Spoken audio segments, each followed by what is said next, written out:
नमस्कार, मैं दृष्टिर उपाध्याय। कहते हैं कि जो लोग दूसरों के लिए बारूद बिछाते हैं वो एक दिन उसी बारूद में जलकर राख हो जाते हैं। वैसा ही कुछ अब आतंकी मुल्क पाकिस्तान में भी देखने को मिल रहा है।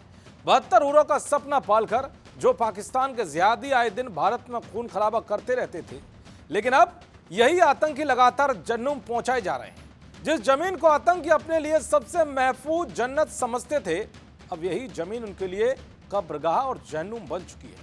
पाकिस्तान के भीतर अचानक से कुछ ऐसे बाहुबली एक्टिव हुए हैं जो चुन चुनकर पाकिस्तान के पाले हुए इन जहरीले सांपों को उसके घर में ही कुचल रहे हैं। पिछले कुछ महीनों के भीतर पाकिस्तान के अलग अलग इलाकों में कई ऐसे खूंखार आतंकी मारे गए हैं जो भारत के सबसे बड़े दुश्मन बने हुए थे। सबसे खास बात तो यह है कि जिस परिस्थिति में आतंकी मारे जा रहे हैं उसकी तह तक पाकिस्तान की खुफिया एजेंसी भी नहीं पहुंच पा रही। इसी बीच अब पाकिस्तान में भारत का एक और बड़ा दुश्मन मारा गया है जिसने हाफिज मसूद के खेमे में हड़कंप मचा दिया है। दरअसल आतंकी संगठन लश्कर-ए-तैयबा के एक सीनियर कमांडर की पाकिस्तान की राजधानी इस्लामाबाद में संदिग्ध हालत में मौत हो गई है। कमांडर कारी सईद अब्दुल अजीज नमाज पढ़ने के लिए कुबा मस्जिद पहुंचा था, जहां वो गेट पर अचानक गिर पड़ा।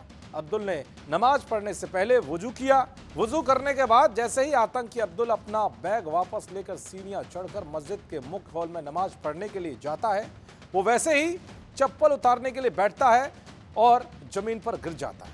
पास में मौजूद लश्कर-ए-तैयबा के कैडर के अन्य लोग उसे उठाकर किसी जगह पर ले जाते हैं, जहां उसे सांस न चलने पर CPR दिया जाता है, लेकिन इसके बावजूद अब्दुल अजीज होश में नहीं आता। फिर उसे अस्पताल ले जाया जाता है, जहां पर उसे मृत घोषित कर दिया जाता है। कई रिपोर्ट्स में यह दावा किया गया है कि मस्जिद जाने से पहले उसने एक अनजान रेस्टोरेंट में खाना खाया था। अचानक हुई आतंकी की मौत पर पाकिस्तान के भीतर भारत पर शक जताया जा रहा है। हालांकि भारत पहले ही साफ कर चुका है कि इस तरह की घटनाओं में उसका कोई भी हाथ नहीं है। दरअसल कारी सईद लश्कर-ए-तैयबा का एक प्रमुख कमांडर था। उसके पास जम्मू कश्मीर में मुठभेड़ में मारे गए आतंकवादियों के परिवारों की मदद करने वाले विभाग की जिम्मेदारी थी। ये भारत में मारे गए आतंकियों के परिजनों को हर महीने पेंशन देता था। अब्दुल अजीज साल 1990 से आतंकी हाफिज सईद के साथ जुड़ा हुआ था और उसका खास कमांडर था। उसकी अचानक हुई मौत से हाफिज सईद को बहुत बड़ा झटका लगा है।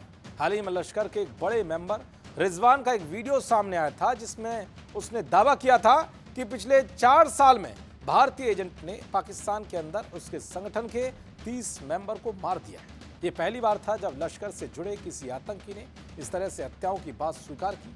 क्या हाफिज, क्या मसूद, सब के सब इस वक्त अपने ठिकाने बदलने में लगे हुए हैं। उन्हें लग रहा है कि कहीं उनका अब नंबर ना आ जाए। तो इस तरह से पाकिस्तान के अंदर मारे जा रहे भारत के दुश्मनों से खलबली मची हुई है। देखते रहिए जी न्यूज़। नमस्कार।